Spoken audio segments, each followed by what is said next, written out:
Salam, mehriban türkmenim. Salaman otuyurmusun?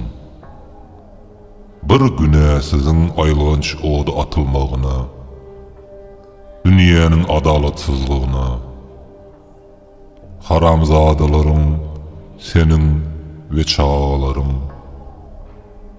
ağıtıkların gelecek üçün hakikattan canını ortağa koyup çıkan adamı satışına gen kalıp, özüne gelip bilmeyen otuyursun biliyen.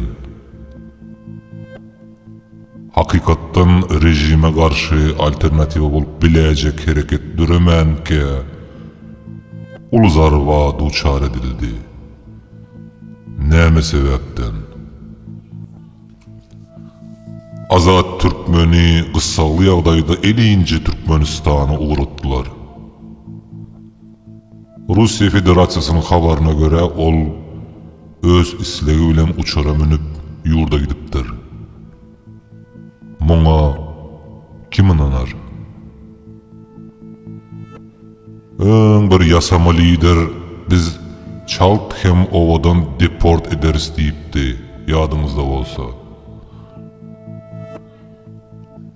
Orazyň başyna gelen wakalary ýadyňyza salyň. Kimin bähwidine? Azat kime karşı çıkış edýärdi? Muny hemmämiz bilýäris.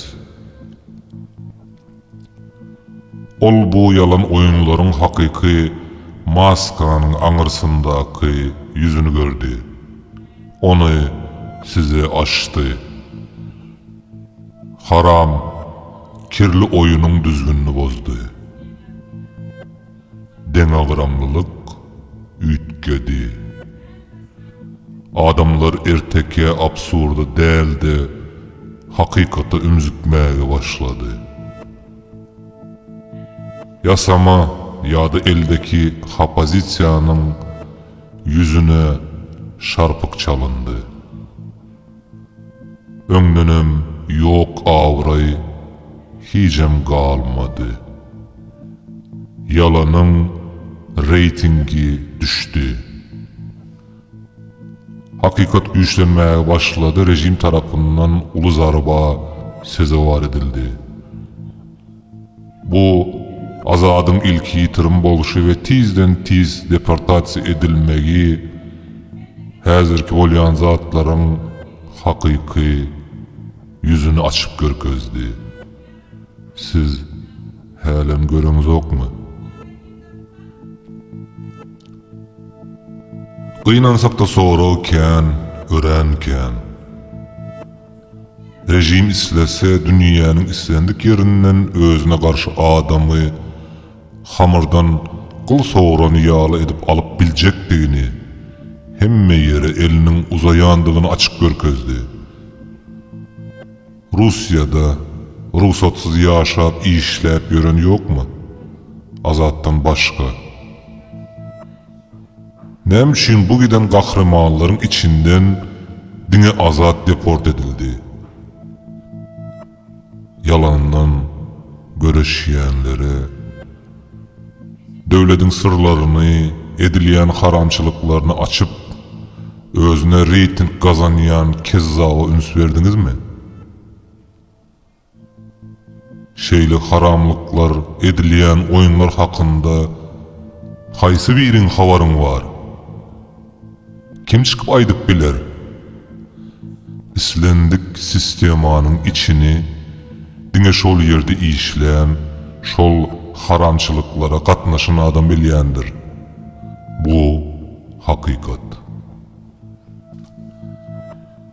İlki bilen orazy deportasiýa etjek bolup türli oyunlar açyk şekilde gurnuldy. Oraz 3-nji ýurda çykaryldy we sypdy.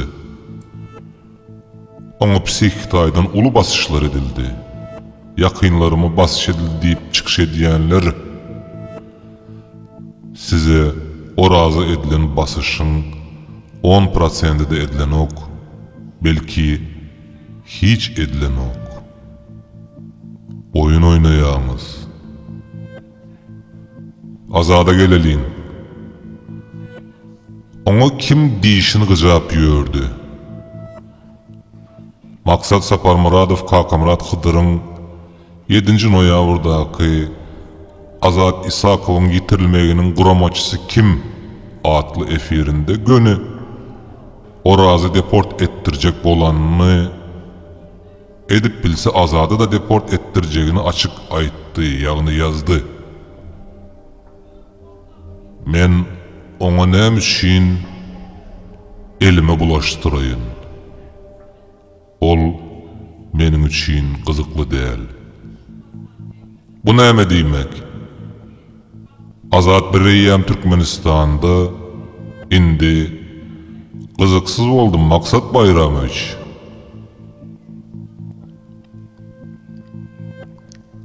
Bu efirde başka da kızıklı personajlar, soru cevaplar, hatta sonunda sistemada işleyen iki adamın aylovly gizliğin mesajları oldu. Azadın bolyan yerinin keskitlenmeginde Malik Allah verdi evin koşandının barlık aydıldı. Ol kim bilen işleşiye. Bundan başka da Elem Koşar kanalında Çemenöre Azad'ın satılmağına günahkar deyip Rusya'daki Türkmen diasporasından ataş deyip birini görkezdi. Ol adam öňünden hem rejim bilen götte çatdığını suut edipdi şadlığın efirinde. Beýle diasporanyň bireýem götünü yıljak yere alıp pul üçün rejime her hili hizmet edýändigi mesemälim. Bularyň halk, watan gaýgysy bireýem ýok. Ýöne diaspora men diýip gaty ýalňyşýar ataşbay. Hakyky ağır namusly Türkmen diasporasy bar, bilýän. Olar öňde soňda sizden hasap sorar, onan bilýän. Pişiň ýyndamlygy samanhana çeli diýipdirler. Men häzirlikçe hiç biriňize suutsuz ayıplama yüklemek islemeýärin. Ýöne Azad'ın yitirim edilip derrew deport edilmeginde islendik biriňiziň eliňiziň bolup biljegine hiç şüphem yok. Sebebi sizin üçün bähbit var bu yerde. Indi halkın azabından gorkun. Azat üçün sonra çumur olacaktır. Bir güne adamın yanmağına hiç kim sessiz kalmaz. Muna göz yumulmaz, bellen.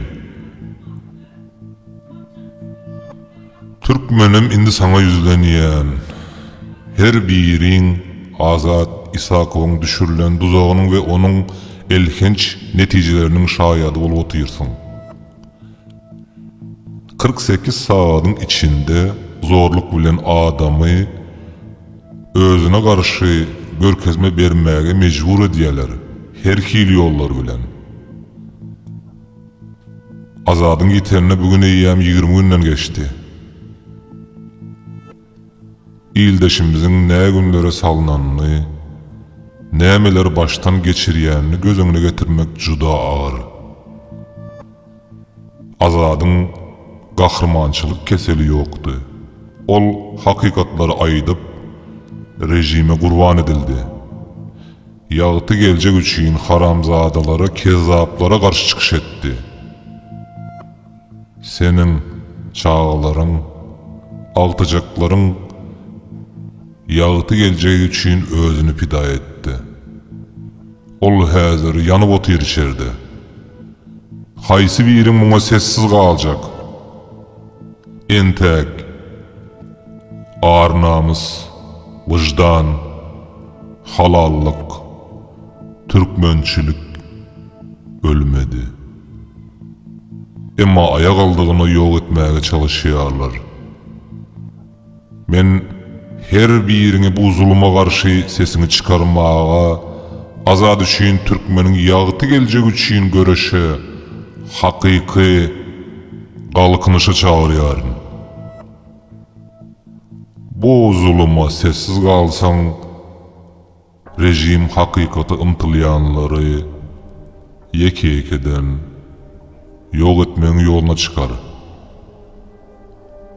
Absurd bilen hereket etdirilýänlere hiç adam bolmaz elbetde. Seredin, hiç bir raýat hakyny isläp bir güne yanmaly däl. Biperwaýlyk edip dymyp dursaňam günäsiz yanarsyň. Häzir türkmeniň ykbaly aýgytlaýjy döwri ýaşaýar. Taryhy çatrykda durus. Her bir türkmeniň hakykatyň tarapyna geçip çatrykdan geljegi ädiljek ulu hereketde tarapyny saýlamagy möhüm mesele. Dogry gelinen netije türkmeni asyrlara yz galdyran beýik türkmeni ýagty geljeğe ekidip biler. Bolmasa türkmen milleti dargap, türkmen sözü de haramzadalygyň, gorkoklygyň, satkynlygyň, ýalakalygyň we şoňa meňzeş negativleriň simbolu hökmünde häsiýetlendirilip taryhy siňer.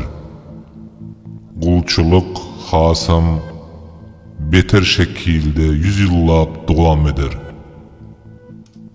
Sana bu gerekmi? Oylan türkmenim.